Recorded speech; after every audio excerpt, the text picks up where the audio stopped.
আজকে আমার বোনের ডিসচার্জ আছে। সব বলছি ওয়েট করো। মা আর আমি যাব বনুকে নিয়ে আসতে, আর বন্ধুর গাড়িতে যাব। অনেকেই আছে এই বন্ধুটাকে আমার চেনে। কয়েকদিন আগে বনু পেটের ফোটো করেছিল ব্যথার জন্য।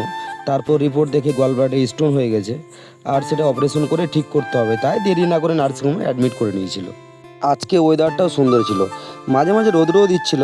আর বাইপাস দিয়েই যাচ্ছিলাম, কারণ কাছে হবে, ভিড়ের মধ্যে দিয়েও যেতে হবে না। তারপর ডান দিক দিয়ে টাউনের রাস্তা ধরে একটু এগিয়েই নার্সিংহোম, আর চলেও এলাম পেয়ারলেস নার্সিংহোম, দেখতে পাচ্ছ। এখন লিফটে উঠে সোজা যাব 4তলাতে, কারণ সেখানে গতকাল রাত্রি থেকেই দিদি আর ভাগ্নি আছে। আর আমার বোনের ছোট মেয়েও আছে, বড় মেয়েও আছে। ছোট দুটো বাচ্চাকে রেখে অপারেশন হওয়া সত্যি অনেক কষ্টদায়ক ব্যাপার।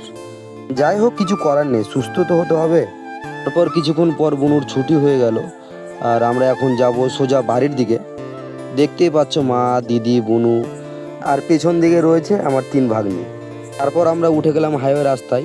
আমি আমার পার্সোনালি বলি, নার্সিংহোম আমার ঠিকঠাক লাগেনি, এমনকি বুনুও বললো খাবারটাও ভালো দিচ্ছিল না। যাই হোক, বুনু তো এখান থেকেই অপারেশন হয়ে সুস্থ হয়ে বাড়ি যাচ্ছে, তো অনেক অনেক ধন্যবাদ ডক্টর আর নার্সিংহোমের সব স্টাফদের। আর আমরা আমাদের গাজলেও চলে এলাম, এমনকি বাড়ির সামনেও চলে এলাম। তো বন্ধুকে টাটা দেখিয়ে আমি এখন বাড়ির ভেতরে যাই।